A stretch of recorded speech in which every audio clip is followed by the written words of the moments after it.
ವಿದ್ಯಾರ್ಥಿಗಳೇ, ಇಂದಿನ 10ನೇ ತರಗತಿ ಗಣಿತ ವಿಷಯದಲ್ಲಿ ಬಹುಪದೋಕ್ತಿಗಳ ಮುಂದುವರೆದ ಭಾಗವನ್ನು ನಾವು ಕಲಿಯೋಣ. ಸೊ ಇಂದಿನ ತರಗತಿಯಲ್ಲಿ ನೀವು ಈಗಾಗಲೇ ಬಹುಪದೋಕ್ತಿಗಳ ಶೂನ್ಯತೆಗಳನ್ನು ಕಂಡುಹಿಡಿದಿದ್ರೆ, ಶೂನ್ಯತೆಗಳನ್ನು ಬೆಲೆಯನ್ನು ಆದೇಶಿಸಿ ಅದು 0ಕ್ಕೆ ಸಮಾನವಾಗಿರುವ ಅನ್ನೋದನ್ನು ನಿಮಗಾಗಲೇ ಗೊತ್ತಾಗಿದೆ. ಸೊ ಇಲ್ಲಿ ಬಹುಪದೋಕ್ತಿಗಳಲ್ಲಿ ರೇಖಾತ್ಮಕ ಸಮೀಕರಣ, ವರ್ಗ ಸಮೀಕರಣ ಮತ್ತು ಘನ ಸಮೀಕರಣ ಈ ಥರ ಬರ್ತಾ ಹೋಗ್ತಾರೆ. ಸೊ ಅದರಲ್ಲಿ ರೇಖಾತ್ಮಕ ಸಮೀಕರಣ ಏನು ಬಹುಪದೋಕ್ತಿಗಳು ಇರ್ತವೆ ಅದರಲ್ಲಿ ಮಹತ್ತಮ ಘಾತವನ್ನು ನಾವು ಯಾವ ರೀತಿ ಕಂಡುಹಿಡಿಯೋದು, ಸೊ ಮಹತ್ತಮ ಘಾತವನ್ನು ಯಾವ ರೀತಿ ಕಂಡುಹಿಡಿಯೋದು ಅಂತ ನಿಮ್ಗೆ ಗೊತ್ತಾಗಿದೆ. ಯಾವುದು ಘಾತಾಂಕ ಹೆಚ್ಚಿರುತ್ತೆ ಯಾವುದೋ ಒಂದು ಸಮೀಕರಣ ಇದ್ದರೆ ಅದನ್ನು ಮಹತ್ತಮ ಘಾತ ಅಂತ ಹೇಳಿ ಕರಿತೀವಿ. ಸೊ ಅದನ್ನು ನೀವು 1 ಮಾರ್ಕ್ಸಿಗೆ ಕೇಳ್ತಾರೆ ಅನ್ನೋದು ಗೊತ್ತಿದೆ.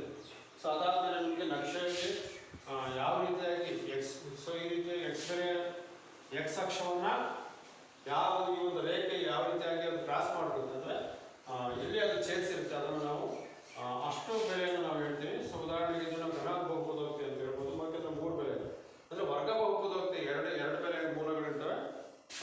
ರೇಖಾತ್ಮಕ ಸಮೀಕರಣಕ್ಕೆ ಒಂದೇ ಮೂಲಗಳಿರ್ತವೆ. ಘನ ಸಮೀಕರಣಕ್ಕೆ 3 ಮೂಲಗಳಿರ್ತವೆ. ಅಂದರೆ ನಾವು ಇಲ್ಲಿ ಪವರ್ ಜಾಸ್ತಿ ಆದಾಗ ಅಂದರೆ ಘಾತಾಂಕ ಹೆಚ್ಚಾದಾಗ ಅಷ್ಟು ಬೆಲೆಗಳು ಅಷ್ಟು ಮೂಲಗಳು ಬರ್ತಾ ಹೋಗ್ತವೆ ಅನ್ನೋದು ನಿಮಗೆ ಹಿಂದಿನ ತರಗತಿಯಲ್ಲಿ ಗೊತ್ತಾಗಿದೆ.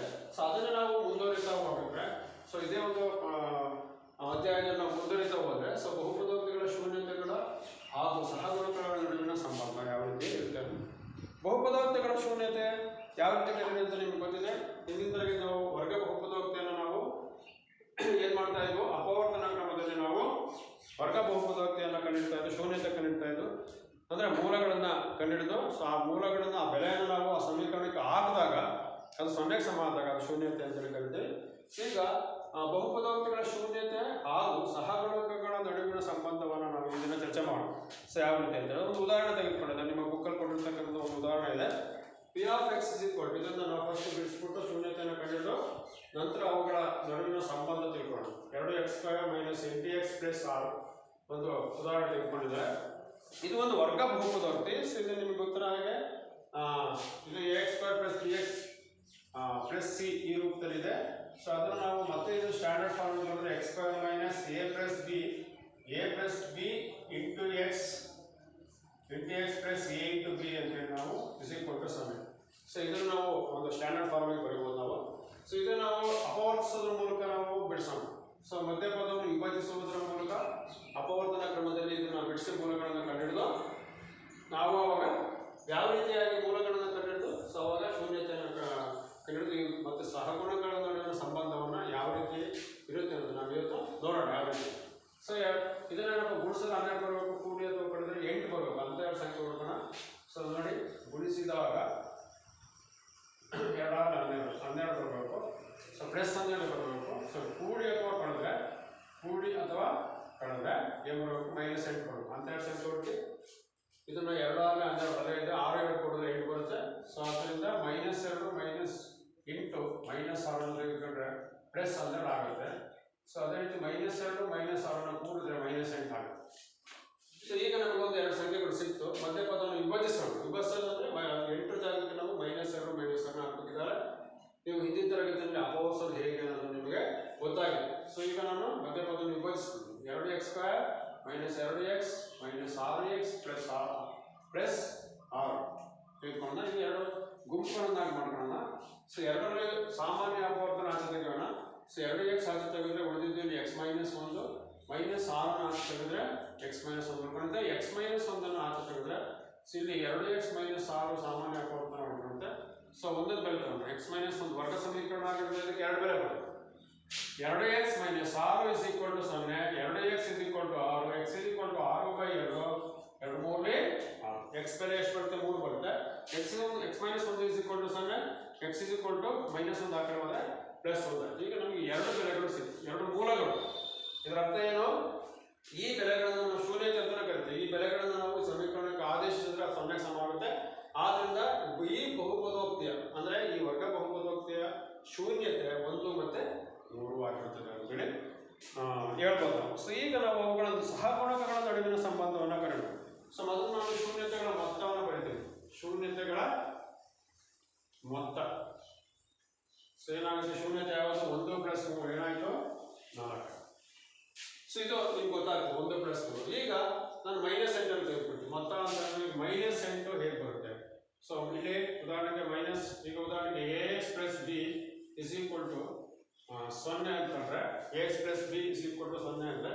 ಒಂದು ರೇಖಾತ್ಮಕ ಸಮೀಕರಣ. ಬಿ ಆ ಕಡೆ ಹೋದ್ರೆ ax minus B, X minus b by A ಆಗ್ಬೋದು. ಸೊ ಈ ತರ ನಾವು ಒಂದು ಸೂತ್ರವನ್ನು ಮಾಡ್ಬೋದು. ಸೊ ಇಲ್ಲಿ minus b by A, A ಒಂದು ಸಹಗುಣಕ ನೋಡಿದ್ರೆ ಎ ಒಂದು ಬೆಲೆ ಎಷ್ಟಿದೆ 2 ಇದೆ, 2 ಅಂತ ಬರೀಬಹುದು. ಸೊ ಇಲ್ಲಿ ಮೂಲಗಳ ಮೊತ್ತ ಅಂದ್ರೆ alpha plus beta is equal to minus b by a ಸೂತ್ರ ಹಾಕೊಂಡ್ರೆ ಮೈನಸ್ ಬಿ ಜಾಗದಲ್ಲಿ ಎಷ್ಟಿದೆ, ಇಲ್ಲಿ ಮೈನಸ್ 8 ಇದೆ, ಎ ಜಾಗದಲ್ಲಿ 2 ಇದೆ. So minus into minus plus 8 by 2, 2 4 8 ಈಗ ಮೂಲಗಳ ಮೊತ್ತ ಶೂನ್ಯತೆಗಳ ಮೊತ್ತ ಎಷ್ಟಾಗಿದೆ, 1 ಪ್ಲಸ್ 3 ಆಗುತ್ತೆ. ಸೊ ಆಲ್ಫಾ ಪ್ಲಸ್ ಬೀಟಾ ಅಂದ್ರೆ ಆಲ್ಫಾ ಅಂದ್ರೆ 1 ಆಯ್ತು, ಬೀಟಾ ಅಂದ್ರೆ 3 ಆಯ್ತು. ಅಂದ್ರೆ ಈಗ ನಾವು ಇದನ್ನ 2 ವರ್ಗ ಸಮೀಕರಣದಲ್ಲಿ 2 ಮೂಲಗಳಿರ್ತವೆ. ಸೊ ಒಂದಕ್ಕೊಂದು ಬೆಲೆ ಕೊಡ್ಬೋದು. ಸೊ ಈಗ ನಾವು ಈ ಸಹಗುಣಕಗಳ ನಡುವಿನ ಸಂಬಂಧ ನೋಡ್ಬೋದು. ಮತ್ತೆ ಅದೇ ರೀತಿ ಗುಣಿಸ್ಬಿಟ್ಟು ನೋಡೋಣ. ಆಲ್ಫಾ ಇಂಟು ಬೀಟಾ ಶೂನ್ಯತೆಗಳ ಗುಣಲಬ್ಧ ಏನಾಗ್ತದೆ, ಆಲ್ಫಾ ಇಂಟು ಬೀಟಾ. ಸೊ ಅದು ಎ ಇಂಟು ಬಿ ಏನಾದ್ರು ತಗೋಬಹುದು, ನೀವು ಎಕ್ಸ್ ತಗೋಬಹುದು, ಯಾವ್ದಾದ್ರು ತಗೋಬಹುದು. ಆಲ್ಫಾ ಇಂಟು ಬೀಟಾ ಏನಾದ್ರು ನೋಡಿ 1 ಇಂಟು 3. ಸೊ ಈಗ ಎಷ್ಟಾಯ್ತದೆ, 1 3 3. ಸೊ ಅದರಿಂದ ನಾವು ಸಿ ಬೈ ಎ ಮಾಡಿ ಆಲ್ಫಾ ಬೀಟಾ ಅಂತ ಹೇಳಿದ್ರೆ ಮೂಲಗಳ ಗುಣಲಬ್ಧ ಸಿ ಬೈ ಎ ಅಂದ್ರೆ ಸಿ ಅಂದ್ರೆ ಎಷ್ಟಿದೆ, ಇಲ್ಲಿ 6 ಇದೆ, ಎ ಅಂದ್ರೆ 2, 2 3 6 ಅಂದ್ರೆ. ಸೊ ನಾವು ಏನಂತ ಹೇಳ್ಬೋದು ಅಂದ್ರೆ ಶೂನ್ಯತೆಗಳ ಮೊತ್ತ ಅಂದ್ರೆ ಮೈನಸ್ ಬಿ ಬೈ ಎ, ಶೂನ್ಯತೆಗಳ ಗುಣಲಬ್ಧ ಅಂದ್ರೆ ಸಿ ಡಿವೈಡೆಡ್ ಬೈ ಎ ಅನ್ನೋದು ನಾವು ಒಂದು ತೀರ್ಮಾನಕ್ಕೆ ಬರ್ಬೋದು ಮಕ್ಕಳೇ. ಸೊ ಆದ್ರಿಂದ ನಾವು ಒಟ್ಟಲ್ಲಿ ಇದನ್ನು ನಾವು ಏನಂತ ಹೇಳ್ಬೋದು, ಈಗ ಮೈನಸ್ ಬಿ ಅನ್ನೋದು, ಸೊ ಮೈನಸ್ ಬಿ ಇದರಲ್ಲಿ ಎಕ್ಸ್ ಪ್ಲಸ್ ಎಕ್ಸ್ ನ ಸಹಗುಣಕ, ಇಲ್ಲಿ ನೋಡ್ಕೊಳ್ಳಿ ಎಕ್ಸ್ ನ ಸಹಗುಣಕ ಏನಾಗಿದೆ, ಮೈನಸ್ ಬಿ ಆಗಿದೆ. ಇಲ್ಲಿ ನಾವು ಏನಂತ ಬರೀಬಹುದು, ಎಕ್ಸ್ ನ ಸಹಗುಣಕ ಅಂತ ಬರೀಬಹುದು ಡಿವೈಡೆಡ್ ಬೈ ಎಕ್ಸ್ ಸ್ಕ್ವೇರ್ ಅನ್ನೋದು ಯಾವ್ದಾರ ಸಹಗುಣಕ ಆಗಿದೆ, ಎ ಅನ್ನೋದು ಯಾವ್ದಾರ ಸಹಗುಣಕ ಆಗಿದೆ, ಎಕ್ಸ್ ಸ್ಕ್ವೇರ್ ನ ಸಹಗುಣಕ, ಎಕ್ಸ್ ಸ್ಕ್ವೇರ್ ನ ಸಹಗುಣಕ ಅಂತ ಸೂತ್ರದಲ್ಲಿ ಬರೀಬಹುದು. ಸೊ ಇಲ್ಲಿ ನೋಡ್ಕೊಳ್ಳಿ ಸಿ, ಅದೇ ರೀತಿ ಸಿ ಒಂದು ಸ್ಥಿರಾಂಕವಾಗಿರುತ್ತೆ. ಏನಾಗಿದೆ, ಸ್ಥಿರಾಂಕ ಕಾನ್ಸ್ಟೆಂಟ್, ಯಾವಾಗಲೂ ಅದು ಬೆಲೆ ಇರುತ್ತೆ. 6 12 10 20 ಈ ತರ ಎಲ್ಲ ಬೆಲೆ ಇರುತ್ತೆ, ಅದಕ್ಕೋಸ್ಕರ ಒಂದು ಸ್ಥಿರಾಂಕ ಅಂತೀವಿ. ಮತ್ತೆ ಇಲ್ಲಿ ಉಳಿದಿದ್ದ ಸಿ ಬೈ ಎ ಅಂದ್ರೆ ಏನು, ಎ ಅಂತ ಹೇಳಿದ್ರೆ ಎಕ್ಸ್ ಸ್ಕ್ವೇರ್ ನ ಸಹಗುಣಕ ಅಂತೇಳಿ ನಾವು ಬರೀಬಹುದು ಮಕ್ಕಳೇ. ಸೊ ಈಗ ನಮಗೆ ಒಟ್ಟಾರೆ ನಾವು ಮೂಲಗಳ ಮೊತ್ತ ಅಂದ್ರೆ ಮೈನಸ್ ಬಿ ಬೈ ಅಥವಾ ಎಕ್ಸ್ ನ ಸಹಗುಣಕ ಡಿವೈಡೆಡ್ ಬೈ ಎಕ್ಸ್ ಸ್ಕ್ವೇರ್ ನ ಸಹಗುಣಕ, ಮೂಲಗಳ ಗುಣಲಬ್ಧ ಅಂದ್ರೆ ಸ್ಥಿರಾಂಕ ಡಿವೈಡೆಡ್ ಬೈ ಎಕ್ಸ್ ಸ್ಕ್ವೇರ್ ನ ಸಹಗುಣಕ ಅಂತೇಳಿ ನಾವು ಒಂದು ತೀರ್ಮಾನಕ್ಕೆ ಬರುವುದು ಮಕ್ಕಳೇ. ಸೊ ಅದರಿಂದ ನಾವು ಒಟ್ಟಾರೆ ನಾವು ಒಂದು ಸೂತ್ರವನ್ನು ಹಾಕಿದ್ರೆ ಮೂಲಗಳ ಮೊತ್ತ ಅಂತಂದ್ರೆ ಮೈನಸ್ ಬಿ ಬೈ ಎ, ಮೂಲಗಳ ಗುಣಲಬ್ಧ ಅಂದ್ರೆ ಸಿ ಬೈ ಎ. ಬೇಕಾದ್ರೆ ನೀವು ಮೂಲಗಳನ್ನ ಕಂಡುಹಿಡಿದು ಶೂನ್ಯತೆಯನ್ನ ಕಂಡುಹಿಡಿದು ಅದರ ಬೆಲೆಯನ್ನು ಆದೇಶಿಸಿದ್ರೆ ಅದು ಕರೆಕ್ಟ್ ಆಗುತ್ತೆ. ಸೊ ಅದು ಒಂದು ಟ್ಯಾಲಿ ಆಗಿರುತ್ತೆ. ಸೊ ಅದೇ ನಿಮಗೆ ತಾಳೆಯನ್ನು ನೋಡ್ಬಿಟ್ಟು ಸಹ ನಾವು ಮೂಲಗಳನ್ನು ಕಂಡುಹಿಡಿದು ಈ ಸೂತ್ರಕ್ಕೆ ನಾವು ಬೆಲೆಯನ್ನು ಆದೇಶಿಸಿದ್ರೆ ಅವೆರಡು ಸಮ ಆಗುತ್ತೆ, ಅದರಿಂದ ಅದು ತಾಳೆ ಆಗಿರುತ್ತೆ ಅಂತೇಳಿ ನಾವು ಹೇಳ್ಬೋದು ಮಕ್ಕಳೇ. ಸೊ ಇದೇ ರೀತಿ ನಾವು ಈ ತರ ಲೆಕ್ಕಗಳನ್ನು ಅಪವರ್ತಿಸೋದ್ರಲ್ಲಿ ಅಥವಾ ವರ್ಗ ಸಮೀಕರಣವನ್ನು ಕೊಟ್ಟಾಗ ಮೂಲಗಳ ಮೊತ್ತ ಅಥವಾ ಗುಣಲಬ್ಧವನ್ನು ಹೇಗೆ ಕಂಡುಹಿಡಿಯೋದು ಸುಲಭವಾಗಿದೆ, ತುಂಬಾ ಸುಲಭ. ಒಂದು ಸೂತ್ರ ಏನಿದೆ, ಅವರ ಸಮೀಕರಣ ಕೊಡ್ತಾರೆ, ಮೂಲಗಳ ಮೊತ್ತ ಗುಣಲಬ್ಧ ಕಂಡುಹಿಡಿದಂತೆ 2 ಮಾರ್ಕ್ಸ್ ಸಿಗುತ್ತೆ. ಮೂಲಗಳ ಮೊತ್ತ ಅನ್ನೋ ಸೂತ್ರ ಏನು, alpha plus beta minus b by ಅಥವಾ ಎಕ್ಸ್ ನ ಸಹಗುಣಕ ಡಿವೈಡೆಡ್ ಬೈ ಎಕ್ಸ್ ಸ್ಕ್ವೇರ್ ನ ಸಹಗುಣಕ. ಆಲ್ಫಾ ಬೀಟಾ ಅಂತ ಮೂಲಗಳ ಗುಣಲಬ್ಧ ಸಿ ಬೈ ಸ್ಥಿರಾಂಕ ಅಂತ ಯಾಕೆ ಕರಿತೀವಿ, ಅದನ್ನ ಕಾನ್ಸ್ಟೆಂಟ್ ಅಂತೇಳಿ, ಅದರ ಬೆಲೆ ಚೇಂಜ್ ಆಗಲ್ಲ, ಬದಲಾವಣೆ ಆಗಲ್ಲ. ಸೊ ಎಕ್ಸ್ ಸ್ಕ್ವೇರ್ ನ ಸಹಗುಣಕ ಅಂತೇಳಿ ನಾವು ಹೇಳ್ತೀವಿ. ಸೊ ಹೀಗೆ ಈ ರೀತಿಯಾಗಿ ಒಂದು ಸೂತ್ರವನ್ನು ನಾವು ನಿರೂಪಿಸಿಕೊಂಡು ನಾವೀಗ ಲೆಕ್ಕವನ್ನ ಇದನ್ನ ಕೊಟ್ಟಿರ್ತಕ್ಕಂಥ ಲೆಕ್ಕಗಳನ್ನ ನಾವು ಮಾಡ್ತಾ ಹೋಗೋಣ. ಸೊ ಈಗ ನಿಮ್ಗೆ ಗೊತ್ತಾಗಿದೆ ಅನ್ಕೊಂಡಿ ನಾನು ಏನಂತಪ್ಪ ಅಂದ್ರೆ ಒಂದು ಬಹುಪದೋಕ್ತಿ, ವರ್ಗ ಬಹುಪದೋಕ್ತಿಯಲ್ಲಿ ಸಹಗುಣಕಗಳ ನಡುವಿನ ಸಂಬಂಧ, ಸಹಗುಣಕ ಅಂದ್ರೆ X square plus B X plus C ಅಂದ್ರೆ ಯಾವುದು ಅನ್ನೋದು ನಿಮಗೆ ಗೊತ್ತಾಗಿದೆ. ಸೊ ನಾನಿಲ್ಲಿ ಒಟ್ಟಾರೆ ಒಂದು ಸಂಬಂಧ ಹೇಳ್ಬೇಕು, ಒಂದು ರಿಲೇಶನ್ಶಿಪ್ ಇದೆ. So X square plus B X plus C ಅನ್ನೋದು ಒಂದು ವರ್ಗ ಬಹುಪದೋಕ್ತಿಯ ಸ್ಟ್ಯಾಂಡರ್ಡ್ ಫಾರ್ಮೇಶನ್ ಅಂದ್ರೆ ಆದರ್ಶ ರೂಪ. ಸೊ ಇಲ್ಲಿ ಅದೇ ರೀತಿ X square minus A plus B into X plus A into B ಅನ್ನೋದು ಒಂದು ಸೂತ್ರ. ಸೊ ಇದಕ್ಕೆ ನಾವು ಹೋಲಿಸಿದ್ರೆ ಇಲ್ಲಿ ಒಂದಿದೆ ಅಂತೇಳಿ ಎಕ್ಸ್ ಸ್ಕ್ವೇರ್ ಸಹಗುಣಕ ಒಂದಾದ್ರೆ ಅದು ಎಕ್ಸ್ ಸ್ಕ್ವೇರ್ ಅಂದ್ರೆ ಎ ಅಂದ್ರೆ ಒಂದಾಗಿರುತ್ತೆ. ಸೊ ಇಲ್ಲಿ ನೋಡಿ ಎಕ್ಸ್ ನ ಸಹಗುಣಕ ಇಲ್ಲಿ ಬಿ ಆಗಿರುತ್ತೆ. ಸೊ ಅಂದ್ರೆ ಮೂಲಗಳ ಮೊತ್ತ A plus B is equal to B by A. So ಅದೇ ರೀತಿ ಮೂಲಗಳ ಗುಣಲಬ್ಧ A into B is equal to C by A. So ನಾವು ಈಸಿಯಾಗಿ ಹೇಳ್ಬೋದು. ನೋಡ್ಕೊಳ್ಳಿ ಎ ಪ್ಲಸ್ ಬಿ ಅಂತಂದ್ರೆ ಸೊ ಮೂಲಗಳ ಮೊತ್ತ ಸೊ ಏನಾಗಿದೆ B divided by A is equal to minus B divided by A. So ಇದು ನೋಡ್ರೆ ಗೊತ್ತಾಗುತ್ತೆ ಇಲ್ಲಿ ಎ ಪ್ಲಸ್ ಬಿ ಅಂತ ಹೇಳಿದ್ರೆ ಮೈನಸ್ ಬಿ ಮೈನಸ್ ಇರುತ್ತೆ ಡಿವೈಡೆಡ್ ಬೈ ಎ ಒಂದು ಒಂದಾಗುತ್ತೆ. ಸೊ ಇಲ್ಲಿ A plus B is equal to minus b ಆಗುತ್ತೆ. ಸೊ ಮೈನಸ್ ಬಿ ಆಗುತ್ತೆ. ನೆಕ್ಸ್ಟ್ ಅದೇ ರೀತಿ ಗುಣಲಬ್ಧಗಳು. ಸೊ ಎ ಇಂಟು ಬಿ ಏನಾಗುತ್ತೆ ಸಿ ಬೈ ಎ ಅಂದ್ರೆ ಒಂದು ಸಿ ಡಿವೈಡ್ ಬೈ ಎ ಆಗುತ್ತೆ. ಸಿ ನೋಡಿ ಎ ಬಿ ಜಾಗದಲ್ಲಿ ಸಿ ಇದೆ ಮಾಮೂಲಿ ಎ ಜಾಗದಲ್ಲಿ ಒಂದು. ಸೊ ಅದರಿಂದ a plus B is equal to minus b by a b is equal to C by ಅಂತ ನಾವು ಸುಲಭವಾಗಿ ಆದರ್ಶ ರೂಪದಲ್ಲಿ ಸಹ ನಾವು ಹೇಳ್ಬೋದು ಮಕ್ಕಳೇ. ಸೊ ಈಗ ನಾವು ಇದ್ರ ಮೇಲೆ ನಾವು ಕೆಲವೊಂದು ಲೆಕ್ಕಗಳನ್ನ ನಾವು ಮಾಡೋಣ. ತುಂಬಾ ಸುಲಭವಾಗಿರ್ತದೆ 2 ಮಾರ್ಕ್ಸ್. ಅವರೇ ನೋಡಿ ಒಂದ್ಸರಿ ಏನ್ ಮಾಡ್ತಾರೆ ಅಂತ ಹೇಳಿದ್ರೆ ಸಮೀಕರಣ ಅವರೇ ಕೊಡ್ತಾರೆ, ಮೂಲಗಳ ಮೊತ್ತ ಗುಣಲಬ್ಧ ಕಂಡುಹಿಡಿಯಿರಿ. ಇದ್ರಲ್ಲಿ ಯಾವುದೇ ಕ್ಯಾಲ್ಕುಲೇಷನ್ ಇಲ್ಲ, ಯಾವುದೇ ಕ್ಯಾಲ್ಕುಲೇಷನ್ ಸುಲಭ ರೂಪಕ್ಕೆ ತರ್ತಕ್ಕಂಥದ್ದು ಏನೂ ಇರಲ್ಲ. ಬರೀ ಒಂದು ಸೂತ್ರ B by A C by ಅನ್ನೋದು ಜ್ಞಾಪ ಇಟ್ಕೊಂಡು ನಿಮಗೆ ಅತ್ಯಂತ ಸುಲಭವಾಗಿ ಲೆಕ್ಕವನ್ನು ಮಾಡುವಾಗ 2 ಮಾರ್ಕ್ಸ್ ಸುಲಭವಾಗಿ ತಗೋಬೋದು ಮಕ್ಕಳೇ. ಸೊ ಈಗ ಇದ್ರ ಮೇಲೆ ನಾವು ಒಂದು ಲೆಕ್ಕ ಮಾಡಿ ಯಾವುದೋ ಒಂದು ಏನೀಗ ಇನ್ನೊಂದು ವರ್ಗ ಬಹುಪದೋಕ್ತಿ ಕೊಟ್ಟಾರೆ. 2ನೇ ಉದಾಹರಣೆ. ಸೊ ವರ್ಗ ಬಹುಪದೋಕ್ತಿ P of X is equal to 3x² plus 5x minus 2 ತೆಗೆದುಕೊಳ್ಳೋಣ. ಮಧ್ಯಪದವನ್ನು ವಿಭಜಿಸುವುದರ ಮೂಲಕ ವಿಭಜಿಸುವ ವಿಧಾನದಿಂದ ಮೂಲಗಳ ಮೊತ್ತ ಗುಣಲಬ್ಧವನ್ನು ಕಂಡುಹಿಡಿಯಿರಿ, ಶೂನ್ಯತೆಯನ್ನು ಸಹ ಕಂಡುಹಿಡಿಯಿರಿ ಅಂತ ಹೇಳ್ತಾರೆ.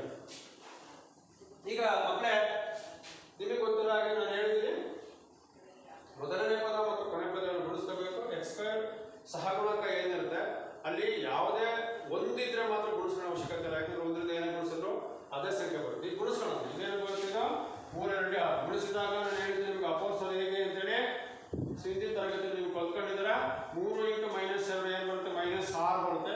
ಕೂಡಿ ಅಥವಾ ಕಳೆದಾಗ ಎಷ್ಟು ಬರಬೇಕು ಪ್ಲಸ್ 5 ಬರಬೇಕು. ಅಂತ 2 ಸಂಖ್ಯೆ ಹುಡುಕ್ಬೇಕು ನೀವು. ಎಷ್ಟು ಬರಬೇಕು ಪ್ಲಸ್ 5 ಬರಬೇಕು ಅಂತ 2 ಸಂಖ್ಯೆ ಹುಡುಕೋಣ. ಸೊ ಈಗ ಎಷ್ಟಾಗುತ್ತೆ 6 1 6 3 2 6 ಬರುತ್ತೆ.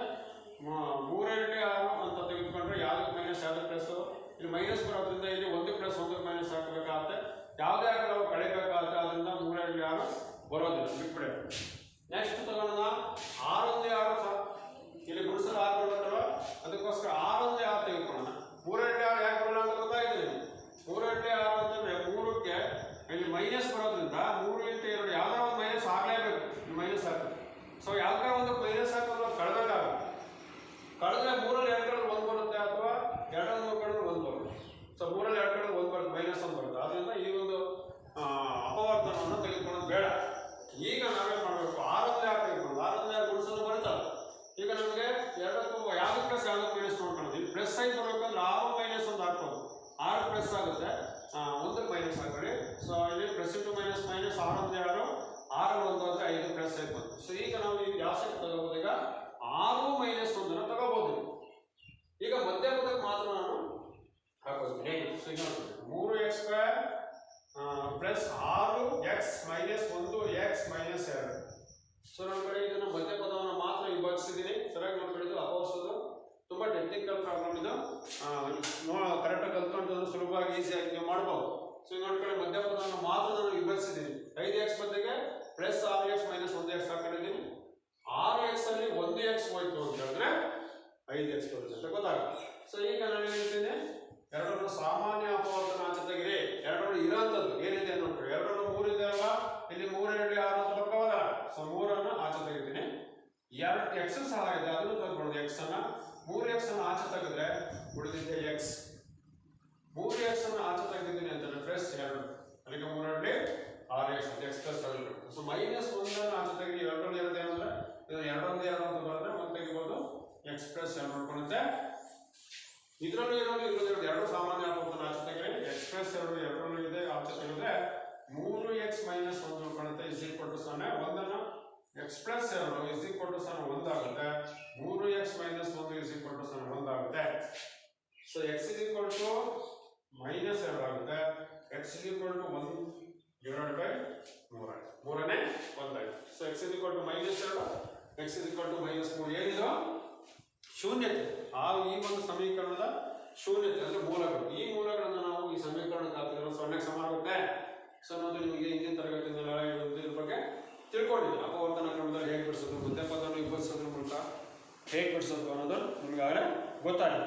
ಸೊ ಈಗ ನಾವು ಶೂನ್ಯತೆಗಳ ಮೊತ್ತವನ್ನು ನೋಡೋಣ. ಶೂನ್ಯತೆಗಳ ಮೊತ್ತ ಸೂತ್ರ ಏನಪ್ಪ? ಸಮಾಕಲನ. ಸೊ ಶೂನ್ಯತೆಗಳ ಮೊತ್ತ ಮೈನಸ್ ಬಿ ಬೈ ಎ ಸೂತ್ರ. ಶೂನ್ಯತೆ ಅಂದ್ರೆ ಯಾವುದಿದೆ? ಆಲ್ಫಾ ಪ್ಲಸ್ ಬೀಟಾ ಅಂತ ತೆಗೆದುಕೊಂಡ್ರೆ is equal to minus b by a. Alpha ಅಂದ್ರೆ ಮೈನಸ್ 2 1 ಪ್ಲಸ್ 1/3 ಆಗುತ್ತೆ.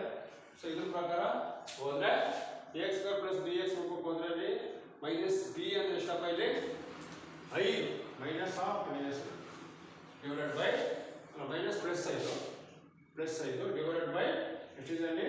3. ಎ ಅಂದ್ರೆ 3.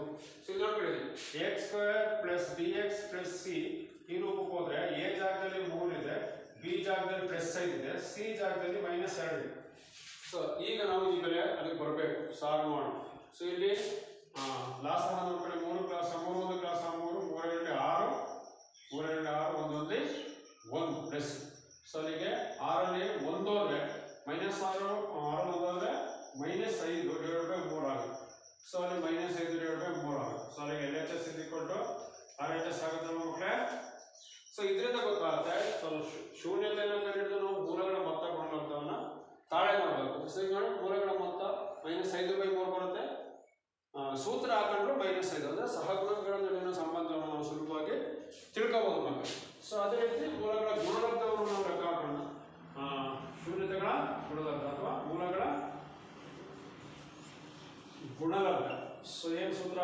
ಆಲ್ಫಾ ಇಂಟು ಬೀಟಾ ಗುಣಲಬ್ಧ C by A. C so alpha into beta ಅಂದ್ರೆ ಮೂಲಗಳು ಒಂದು ಆಲ್ಫಾ ಅಂದ್ರೆ ಏನಾಗಿದೆ? ಮೈನಸ್ 2 ಇಂಟು 1/3 ಆಗಿದೆ. ಸೊ ಇದು ಸಿ ಅಂದ್ರೆ ಎಷ್ಟಿದೆ? ಸಿ ಅಂದ್ರೆ ಮೈನಸ್ 2, ಎ ಅಂದ್ರೆ 3 ಇದೆ. ಮೈನಸ್ 2 ಅಂದ್ರೆ 2 3 ಮೈನಸ್ 2/3. ಸೊ ಅಲ್ಲಿ ಗೊತ್ತಾಯ್ತಲ್ಲ ಈಗ ಬಹುಪದೋಕ್ತಿಗಳ ಶೂನ್ಯತೆಗಳು ಹಾಗೂ ಸಹಗುಣಕಗಳ ನಡುವಿನ ಸಂಬಂಧ ಅನ್ನೋದು ನಮಗೆ ಇಲ್ಲಿ ಸುಲಭ ಆಗುತ್ತೆ. ಅದನ್ನು ಎಲ್ ಎಚ್ ಎಸ್ ಇದ್ದುಕೊಂಡು ಆರ್ ಎಚ್ ಎಸ್ ಯಾವ ರೀತಿ ಲೆಕ್ಕ ಮಾಡ್ಕೊಂಡು ಲೆಕ್ಕನೂ ಸಹ ನೀವು ಸುಲಭವಾಗಿ ಮಾಡ್ಬೋದು. ಅವರು ಒಂದು ಸಮೀಕರಣವನ್ನು ಕೊಡ್ತಾರೆ, ಅಪವರ್ತನ ಕ್ರಮದಲ್ಲಿ ನೀವು ಬಿಡಿಸ್ತೀರಾ, ಅದರ ಮೂಲಗಳನ್ನ ಕಂಡುಹಿಡ್ಕೊಂತೀರಾ. ಈ ಮೂಲಗಳ ಮೊತ್ತ ಗುಣಲಬ್ಧವನ್ನು ನಾವು ತಾಳೆ ಮಾಡ್ತೀವಿ.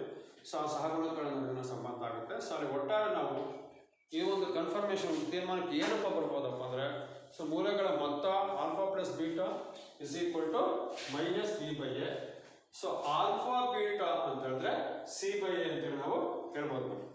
ಸೊ ಈಗ ಒಟ್ಟಾರೆ ಈಗ ಅಲ್ಲಿಗೆ ನಾವು ಈಗ ಆಲ್ಫಾ ಪ್ಲಸ್ ಬೀಟಾ ನಾನೀಗ ಏನಂತ ಹೇಳಿದ್ರೆ x square plus B X plus c is equal to 0 ಈ ರೂಪದಲ್ಲಿ ಇರ್ತಕ್ಕಂಥದ್ದನ್ನ ರೂಪದಲ್ಲಿ ಕೊಟ್ರೆ ನೀವು ಮೂಲಗಳ ಮೊತ್ತ ಗುಣಲಬ್ಧ ಕಂಡುಹಿಡಿತೀರಾ ಅಂತ ನಾನೊಂದು ಭರವಸೆ ಮೇಲೆ ನಾನೇನು ಮಾಡ್ತಾ ಇದ್ದೀನಿ ಅಂತ ಹೇಳಿದ್ರೆ, ಈಗ ಬೇರೆ ಬೇರೆ ಲೆಕ್ಕಗಳನ್ನು ಯಾವ ರೀತಿ ತೆಗೆದುಕೊಳ್ಳೋಣ. ಸೊ ಇದನ್ನು ಒಟ್ಟಾರೆ ನಾವು ಯಾವ ತೀರ್ಮಾನಕ್ಕೆ ಬರ್ಬೋದು ಅನ್ನೋದನ್ನು ನಾವಿಲ್ಲಿ ನೋಡೋಣ ಯಾವ ಥರ. ಈಗ X square plus B X plus C ಒಂದು, X square minus A plus B into X plus A into B ಸೂತ್ರ ಇಸ್ ಈಕ್ವಲ್ ಟು 0. ಸಿ ಅಂತ ಹೇಳಿದ್ರೆ ಗುಣಿಸ್ತಾ ಬರೋದು, ಇಲ್ಲಿ ಕೂಡಿದಾಗ ಬರೋದು. ಸೊ ಇಲ್ಲಿ ಬಿ ಅಂತ ಹೇಳಿದ್ರೆ ಸೊ ಇಲ್ಲಿ ಮೂಲಗಳ ಮೊತ್ತ alpha plus beta is equal to minus b by A. So ಇದು ನಾವೇನು ತಗೊಂಡು ಬಿ ಅಂತ ಹೇಳಿದ್ರೆ ಎಕ್ಸ್ ನ ಸಹಗುಣಕ, ಎಕ್ಸ್ ನ ಸಹಗುಣಕ ಈ ಸೂತ್ರ ಕೊಟ್ಟರೆ. ಸೊ ಅದೇ ರೀತಿ ಎ ಅಂದ್ರೆ ಎಕ್ಸ್ ಸ್ಕ್ವೇರ್ ನ ಸಹಗುಣಕ ಇದೆ. ಸೊ ಒಂದು ಮೂಲಗಳ ಮೊತ್ತ ಸೊ ಬರೀಬೇಕು ಸುಲಭ. ಅದೇ ರೀತಿ ಆಲ್ಫಾ ಬೀಟಾ ಮೂಲಗಳ ಗುಣಲಬ್ಧ ಅಂದ್ರೆ c by A is equal to ಏನಂತ ಅಂದ್ರೆ ಇದಂದ್ರೆ ಮೂಲ ಸ್ಥಿರಾಂಕ ಅಂತ ಕರೀಬೋದು, ಅಷ್ಟೇ ಕಾನ್ಸ್ಟೆಂಟ್. ಇದು ಸ್ಥಿರಾಂಕ ಡಿವೈಡೆಡ್ ಬೈ ಎಕ್ಸ್ ಸ್ಕ್ವೇರ್ ನ ಸಹಗುಣಕ ಸುಲಭ.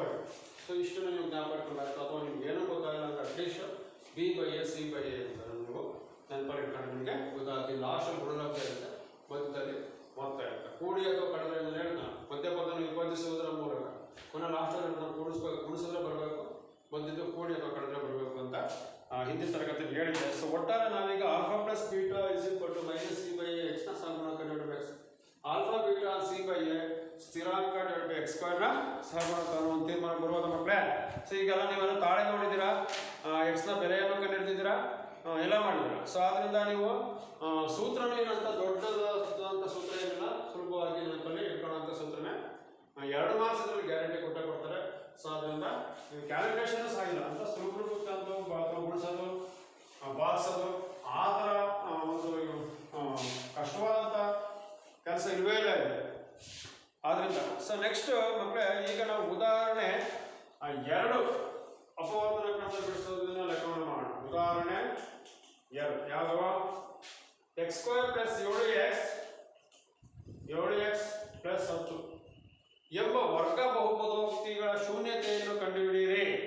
ಶೂನ್ಯತೆಗಳು ಹಾಗೂ ಸಹಗುಣಕಗಳ ನಡುವಿನ ಸಂಬಂಧವನ್ನು ತಾಳೆ ನೋಡಿ ಅಂತೇಳಿ ಕೇಳಿದೆ. ಸೊ ಈಗ ನಾವು ಅದನ್ನು ಮಾಡೋಣ. x² + 7x + 10 0. ಇದೊಂದು ವರ್ಗ ಬಹುಪದೋಕ್ತಿ ಅಂತ ಹೇಳ್ಬೋದು ನಾವು. ಇಲ್ಲಿ ನಿಮಗೆ ನಾವು ಒಂದು ಆದರ್ಶ ರೂಪ ಬರೆದ್ರೆ x² + bx + c ಈ ರೂಪದಲ್ಲಿ ಬರೆದ್ರೆ ನೋಡ್ಕೊಳ್ಳಿ, x² ನ ಸಹಗುಣಕ a, x ನ ಸಹಗುಣಕ b ಸ್ಥಿರಾಂಕ. ಸೊ x² ಜಾಗದಲ್ಲಿ a ಜಾಗದಲ್ಲಿ 1, b ಜಾಗದಲ್ಲಿ 7 ಇದೆ, c ಜಾಗದಲ್ಲಿ 10 ಇದೆ. ಸುಲಭವಾಗಿ, ಅತ್ಯಂತ ಸುಲಭವಾಗಿ ನೀವು ಈ ಲೆಕ್ಕವನ್ನು ಮಾಡಬಹುದು. ಈಗ ಅವರೇನಿದ್ರು ಅಪವರ್ತನ ಕ್ರಮದಲ್ಲಿ ಈಗ ನಾವು ಶೂನ್ಯತೆಯನ್ನ ಕಂಡುಹಿಡಿಯೋಣ. ನಾನು ಹೇಳಿದ್ದೇನೆ ನಿಮಗೆ ಫಸ್ಟ್ ಇದು ಗುಣಿಸ್ಕೋಬೇಕು, 10 ಒಂದೇ 10 ಗುಣಿಸಿದ್ರೆ 10 ಬರಬೇಕು, ಕೂಡಿ ಅಥವಾ ಕಳೆದ್ರೆ 7 ಬರಬೇಕು ಅಂತ ಎರಡು ಸಂಖ್ಯೆ ಹುಡುಕ್ಬೇಕು. ಸೊ 10ಕ್ಕೆ ನಾವು ಅಪವರ್ತನ ಹುಡುಕ್ತಾ ಹೋದ್ರೆ ಯಾವ್ದು ಬರ್ತವೆ? 10 ಒಂದೇ 10, 5 2 10. ಸೊ ಅಷ್ಟು ಬಿಟ್ಟರೆ ಯಾವ್ದು ಬರಲ್ಲ, ಇದೇ ಅಪವರ್ತನ. ಇವೆರಡರಲ್ಲಿ ಯಾವ್ದಾದ್ರು ಬರಲೇಬೇಕು. ಸೊ ಮಕ್ಕಳೇ, ನಾವು ಕೂಡಿದಾಗ ಅಂತ 5 2 7 ಇಲ್ಲೇ ಗೊತ್ತಾಗ್ತದೆ. ಇದಂತೂ ಆಗಲ್ಲ, ಯಾಕಂದ್ರೆ 10 1 ಕೂಡಿದ್ರೆ 11 ಆಗುತ್ತೆ, 10ರಲ್ಲಿ 1 ಕಳೆದ್ರೆ 9 ಆಗುತ್ತೆ, ಅದು ಬಿಟ್ಬಿಡಿ. ಸೊ ಈಗ ನಾವೇನು ಮಾಡಬೇಕು? ಮಧ್ಯ ಪದವನ್ನು ವಿಭಜಿಸುವುದರ ಮೂಲಕ ಈ ಲೆಕ್ಕವನ್ನು ನಾವು ಮಾಡ್ತೀವಿ. ಅಪವರ್ತನ ಕ್ರಮದ ಶೂನ್ಯತೆಯನ್ನು ಕಂಡುಹಿಡಿಯೋಣ. ಸೊ ಮಕ್ಕಳೇ, ಸರಿ, 1x² + 7x + 10 0 ಮಧ್ಯ ಪದ ಇದು. ಆ ಕಡೆ ಈ ಕಡೆ ಸೇರ್ ಮಾಡಬೇಕು. ಮಧ್ಯ ಪದವನ್ನು ಮಾತ್ರ ನಾವು ವಿಭಜಿಸಬೇಕು, ಅಂದ್ರೆ ಡಿವೈಡ್ ಮಾಡಬೇಕು. ಸೊ x² + 5x + 2x ಇದನ್ನ ಹೆಂಗ್ ಬೇಕಾದ್ರೂ ಬರ್ತೀವಿ. 10 0 ಮಧ್ಯ ಪದ ವಿಭಜಿಸಲು 2 ಗುಂಪು ಮಾಡಿಕೊಂಡ್ರೆ 2ರಲ್ಲಿ ಇರೋದನ್ನ ಇದೊಂದು ಗುಂಪು ಇದೊಂದು ಗುಂಪು, ಇವೆರಡರಲ್ಲಿ ಇರ್ತಕ್ಕಂಥ ಸಾಮಾನ್ಯ ಅಪವರ್ತನವನ್ನ ಹೊರಗಡೆ ತೆಗೆದೆ. x ಆಚೆ ತೆಗೆದೆ, x + 5 + 2 ಆಚೆ ತೆಗೆದೆ. 2 ಇರೋದು 5 2 10 ಅಂತ ಇದೆ. ಅಪವರ್ತನ ಕ್ರಮ ನೀವು ಎಷ್ಟೇ ಪ್ರಾಕ್ಟೀಸ್ ಮಾಡಿದ್ರು, ಎಷ್ಟೇ ಅಭ್ಯಾಸ ಮಾಡಿದ್ರು ಕಡಿಮೆ. ಸೊ ಅದಕ್ಕೋಸ್ಕರ ನೋಡಿ, 10ರಲ್ಲಿ ಏನು ಸೇರಿದ್ರೆ 2 ತೆಗೆದಿದ್ರೆ 8 ಉಳ್ಕೋಬೇಕಾಯ್ತಲ್ಲ, ಆ ಥರ. ಇದನ್ನ ನಾವು ಗುಣಾಕಾರದಲ್ಲಿ ಬರೆದಾಗ 5 2 5 8 7 ಆಗುತ್ತೆ. 2ನ್ನ ಆಚೆ ತೆಗೆದ್ರೆ ಸಾಮಾನ್ಯ ಅಪವರ್ತನ x + 5.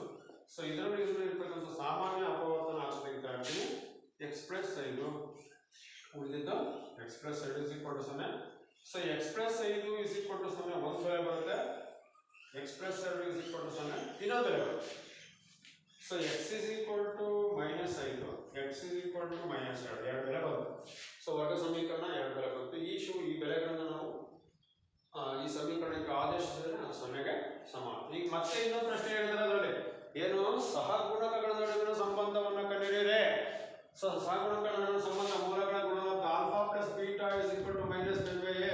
ಈ ಸೂತ್ರ ಹಾಕಿ ಸಾಕು.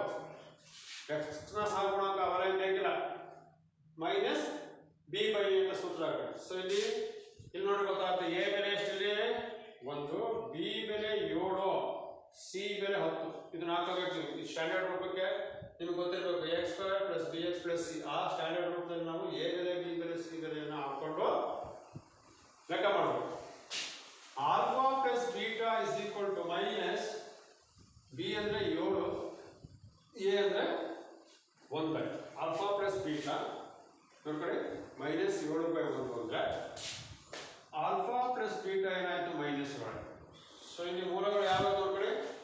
x ಬೆಲೆ -5, x ಬೆಲೆ -2 ಎರಡು ಹಾಕಿ ನೋಡಿ. -5 -2 ತಾಳೆ ನೋಡಿದ್ರೆ -7.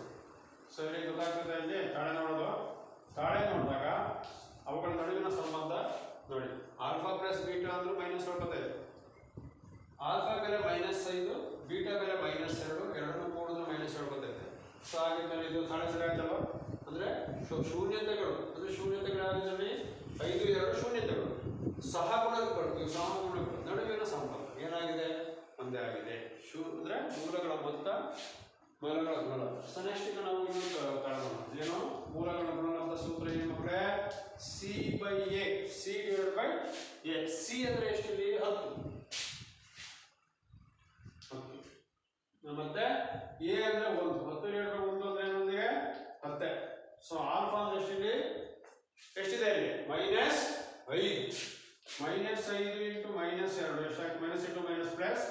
5ರಲ್ಲಿ 10 ನೋಡಿ ಕಡೆ ಈ ಎರಡು ಸಮ ಇದೆ. ನನಗೆ ಮೂಲಗಳು ಇವು. ಈಗ ನಾವು ಕಂಡುಹಿಡಿತಕ್ಕಂಥ ಮೂಲಗಳು ಯಾವುದು? -5 -2. ಈಗ ಅವೆರಡನ್ನು ಗುಣಿಸಿದ್ರೆ -10 ಬರುತ್ತೆ. ಸೊ ಇಲ್ಲಿ ಸಹ ಸಹಗುಣಕಗಳನ್ನು ನಾವು ಬೆಲೆಯನ್ನು ತೆಗೆದುಕೊಂಡು ಅದರ ಬೆಲೆಯನ್ನು ಹಾಕಿದ್ರೆ ಅದು ಸಹ ಗೊತ್ತಾಯ್ತು. ಅಂದರೆ ಒಟ್ಟಾರೆ ನಾವು ಯಾವ ತೀರ್ಮಾನಕ್ಕೆ ಬರೋದಿಲ್ಲಿ ಅಪವರ್ಸಿದಾಗ ಬರ್ತಕ್ಕಂಥ ಏನು ಮೂಲಗಳು ಇರ್ತವೆ ಅದಕ್ಕೂ ಮತ್ತು ಸಹಗುಣಕಗಳಿಗೂ ಒಂದು ಸಂಬಂಧ ಇದೆ ಅನ್ನೋದು ನಾವು ಇದರಲ್ಲಿ ಕನ್ಫರ್ಮ್ ಮಾಡ್ತೇವೆ. ಅದೇ ರೀತಿ ನಾವು ಉದಾಹರಣೆ 3 ತಗೊಳ್ಳಿ. ಈ ಥರ ಅಪವರ್ಸದ್ದು ಕೊಟ್ಟರೆ ನಮಗೆ ಮೂಲಗಳನ್ನ ಕಂಡುಹಿಡ್ಕೊಂಡು ನಾವು ಲೆಕ್ಕವನ್ನು ಮಾಡಿದ್ದೇವೆ. ಈಗ ಇನ್ನೊಂದು ಅದರ ಉದಾಹರಣೆ.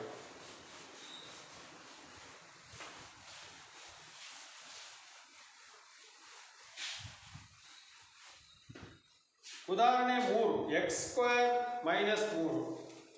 ಉದಾಹರಣೆ 3 x² - 3 ಎಂಬ ಬಹುಪದೋಕ್ತಿಯ ಶೂನ್ಯತೆಗಳನ್ನು ಕಂಡುಹಿಡಿಯಿರಿ. ಇದಕ್ಕೆ x ಬೆಲೆ ಕಂಡುಹಿಡಿಯಬೇಕು. ಹಾಗೂ ಶೂನ್ಯತೆಗಳು ಮತ್ತು ಸಹಗುಣಕಗಳ ನಡುವಿನ ಸಂಬಂಧವನ್ನು ತಾಳೆ ನೋಡಿ ಅಂತ ಪ್ರಶ್ನೆ ಇದೆ. ಸೊ x² = 0 ಆ ಕಡೆ, x² -3 ಆ ಕಡೆ ಹೋದರೆ +3 ಆಗುತ್ತೆ.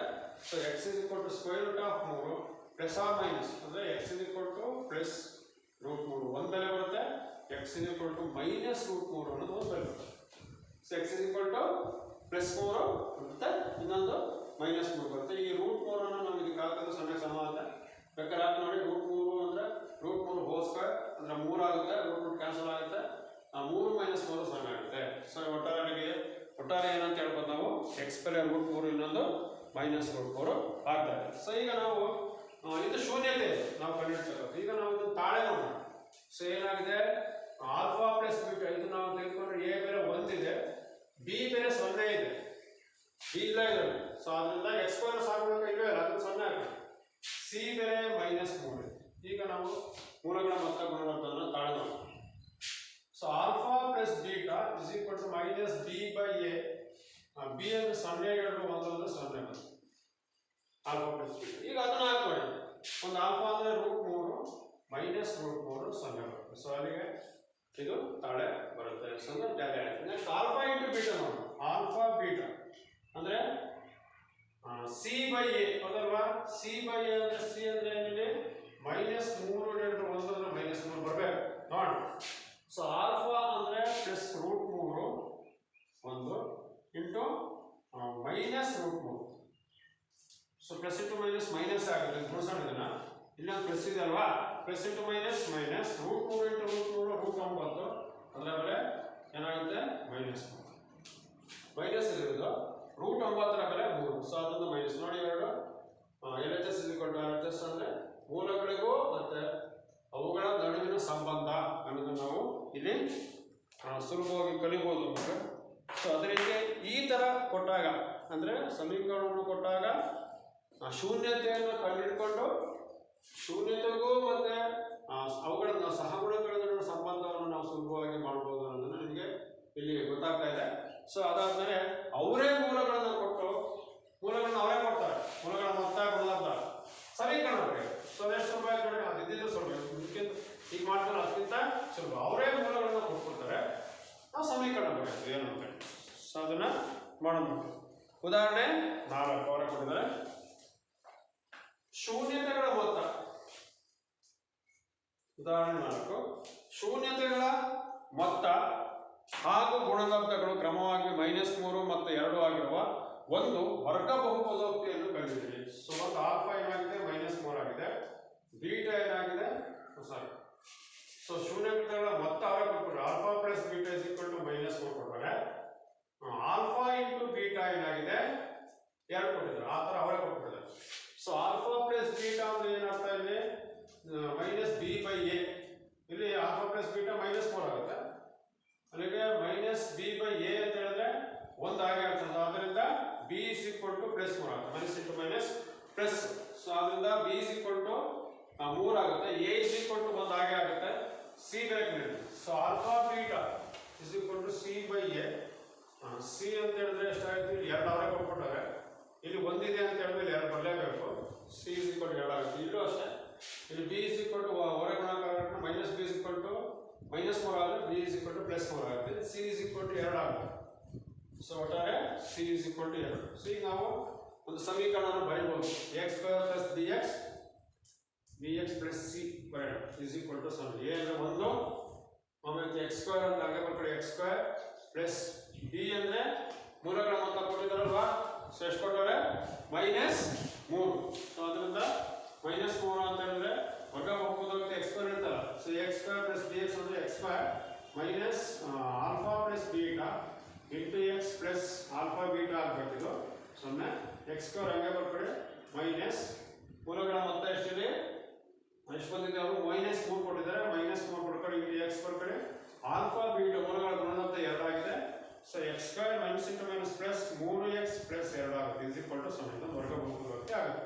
ಸೊ ನೀವು x² minus alpha plus beta into x plus alpha beta ಅಂತ ಬರ್ಕೊಂಡು ಡೈರೆಕ್ಟ್ ಆಗಿ ಆಲ್ಫಾ ಬೀಟಾ -3 ಹಾಕಿ ಗುಣಲಬ್ಧ 2 ಹಾಕಿ - into - plus 3 into x 3x. ಬೇಕಾದ್ರೆ ನೀವು ಇದನ್ನ ತಾಳೆ ನೋಡಿದ್ರೆ -b/a ಹಾಕಿದ್ರೆ ನೋಡ್ರಿ b ಅಂದ್ರೆ 3 a ಅಂದ್ರೆ 1 -b/a ಅಂದ್ರೆ -3 ಆಗುತ್ತೆ. b is equal to alpha -3 ಆಗುತ್ತೆ. ಸೊ ಅದೇ ರೀತಿ c/a ಅಂದ್ರೆ 2/1 ಆಗುತ್ತೆ. ಸೊ ಈ ತರ ಮಕ್ಕಳು ಅವರೇ ಇದನ್ನ ಕೊಟ್ಟಾಗ ಮೂಲಗಳನ್ನು ಕೊಟ್ಟಾಗ ಸಮೀಕರಣ ಬರೆಯೋದು, ಸಮೀಕರಣವನ್ನು ಕೊಟ್ಟಾಗ ಮೂಲಗಳ ಮೊತ್ತಗಳನ್ನು ಬರೆಯೋದು ಒಂದು ಅತ್ಯಂತ ಸುಲಭವಾದಂಥ ಒಂದು ವಿಧಾನ ಆಗುತ್ತೆ. ನೀವು ಇದ್ರ ಮೇಲೆ ಒಂದು 2 ಲೆಕ್ಕಗಳನ್ನು ಬರ್ಕೊಳ್ಳಿ ನನಗನ್ಸಿದೆ.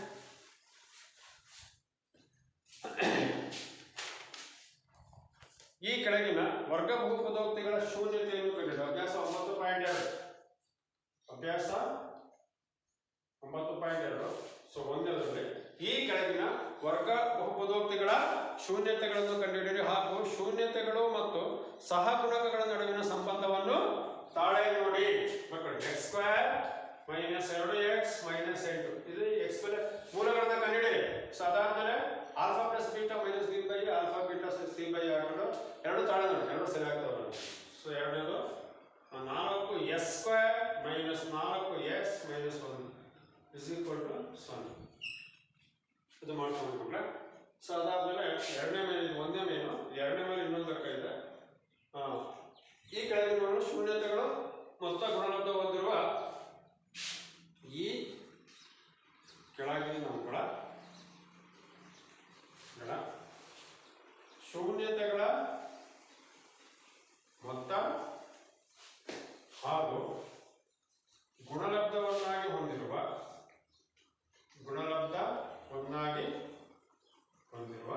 ಸಮೀಕರಣ ಬರೆಯಿರಿ. ಸಮೀಕರಣ ಬರೆಯಿರಿ. ಗೊತ್ತಲ್ಲ ಸಮೀಕರಣ ಬರೆಯೋದು x² minus alpha plus beta into x ಅದು. ಸೊ ಅದರಲ್ಲಿ ಒಂದು ಬರ್ತದೆ 1/4 minus 1, ಎರಡನೇದು √2 1/3 ಮಾಡ್ಕೊಂಡು ನೋಡ್ರೆ. ಸೊ ಅತ್ಯಂತ ಸುಲಭವಾದ ಇದುವರೆಗೂ ನೀವು ಶೂನ್ಯತೆಗಳ ಬಹುಪದೋಕ್ತಿಗಳ ಶೂನ್ಯತೆಯನ್ನು ಕಂಡಿದ್ದು ಅವುಗಳ ಸಹಗುಣಕಗಳ ನಡುವಿನ ಸಂಬಂಧವನ್ನು ತಿಳ್ಕೊಂಡಿದ್ದೀರ. ಮುಂದಿನ ತರಗತಿಯಲ್ಲಿ ಇನ್ನೂ ಹೆಚ್ಚಿನ ತಿಳ್ಕೊಳ್ಳೋಣ. ಸೊ ಅದಕ್ಕೆ ಇದು ಈ ಒಂದು ಚಾಪ್ಟರ್ನಲ್ಲಿ ಇನ್ನೊಂದು ಭಾಗಾಕಾರ ಕ್ರಮದಲ್ಲಿ ಕಂಡಿದ್ರೆ ಈ ಬಹುಪದೋಕ್ತಿಗಳು ಮುಕ್ತಾಯ ಆಗುತ್ತೆ. ಸೊ ಅದಾದ ನೆಕ್ಸ್ಟ್ ಅಧ್ಯಾಯಕ್ಕೆ ಹೋಗೋಣ. ಧನ್ಯವಾದ.